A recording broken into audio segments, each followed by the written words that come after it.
In this video, I'm going to show you how to show battery percentage on your iPhone. So as you can see in this corner, we just have a visual representation of the battery here, but we have to actually swipe down to see the actual numerical percentage. So there is a way to show that numerical percentage. If we tap on the Settings app to open it, we can scroll down until we find Battery and then tap on that. And then here the first option says battery percentage. Now watch what happens up here when I tap to enable this.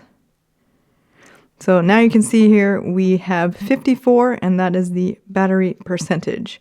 So if you prefer that, you can keep that enabled. If you don't like it, you can turn it off. If you found this video helpful, could you please give it a thumbs up down below and consider subscribing if you want to learn more about your iPhone. Thanks so much for watching, and I'll see you in my next video.